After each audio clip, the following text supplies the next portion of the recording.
IMF की तरफ से दबाव के बाद मिनी बजट के लिए कौमी असम्बली इजलास के दौरान वजीर खजाना ने मालियाती ज़िमनी बिल ऐवान में पेश कर दिया।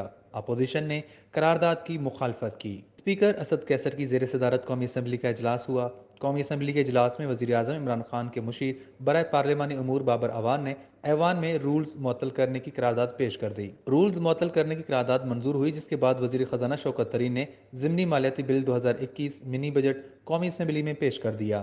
अपोजिशन की जानिब से बिल की वोटिंग चैलेंज की गई और शदीद एहतजाज किया गया और हुकूमत के खिलाफ नारेबाजी की गई। दूसरी जानिब कौमी असम्बली इजलास के दौरान इलेक्शन तीसरी तरमीम की ऑर्डीनेंस में 120 दिन की तोसी की करारदाद मंजूर कर ली गई। करारदाद की मंजूरी के खिलाफ अपोजिशन ने एहतजाज किया। सैयद नवीद कमर ने एतराज़ उठाते हुए कहा कि आज एजेंडे में मुद्दत ख़त्म होने के बाद ऑर्डीनेंस लाए जा रहे हैं। इस ऐवान में नई नई रिवायतें डालने की कोशिशें की जा रही हैं। मुशीर बराए पार्लिमानी उमूर बाबर अवान ने जवाब देते हुए कहा कि कौमी असम्बली में मुद्दत से पहले ऑर्डीनेंस पेश होते हैं, इस हवाले से रूल्स के मुताबिक कार्रवाई चलाई जा रही है। पाकिस्तान मुस्लिम लीग नून के रुकन असम्बली ख्वाजा आसिफ ने कहा कि आपने अपोजिशन और पाकिस्तान के अवाम की जुबान बंद करके पाकिस्तान की मुआशी खुद मुख्तारी बेच रहे हैं। स्पीकर साहब, ये दिन इस पार्लियामेंट और आपकी कुर्सी के लिए हमारी तारीख में इस दिन की हैसियत जाएगा जिस पर कौम शर्मसार होगी। पार्लियामेंट किस तरह काम कर रही है।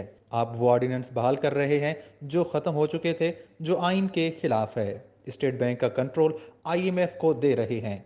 आप 1200 या 100 अरब टैक्स वापस लेकर इस्तिस्ना देकर अवाम के ऊपर महंगाई का पहाड़ तोड़ रहे हैं। उनका कहना था कि खुदा के लिए पाकिस्तान के अवाम पर रहम करें, पाकिस्तान को ना बेचें। आपने 3 साल यहाँ लूट मार की इजाज़त दी। दवाइयाँ, गंदम और चीनी चोरी करने की इजाज़त ना देते तो ये नए टैक्स लगाने की ज़रूरत नहीं पड़ती और नया बजट बनाने की ज़रूरत भी ना पड़ती। ख्वाजा आसिफ की तकरीर के बाद वफाकी वजीर बराए मनसूबाबंदी असद उमर ने कहा कि ये तकलीफ क्यों हो रही है।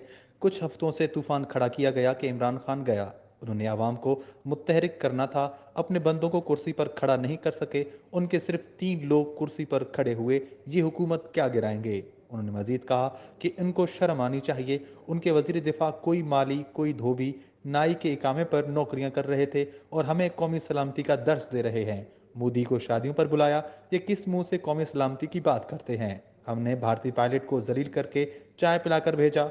शर्म की बात होती है कि पाकिस्तान के सरेंडर की बात करते हैं।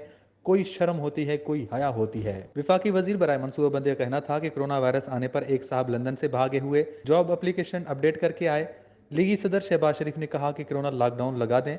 मुल्क की कोरोना पॉलिसी के आलमी इदारों ने तारीफ की। 86% पाकिस्तानी आवाम ने कहा हुकूमत ने कोरोना के दौरान बेहतरीन पॉलिसी अपनाई। असद उमर ने अपोजिशन को एक्सपायर सियासतदान करार देते हुए कहा कि एक्सपायर ऑर्डिनेंस की बड़ी टेक्निकल बात की गई। एक्सपायर सियासतदान की तकरीरें सुनना हम पर लाजिम है या नहीं।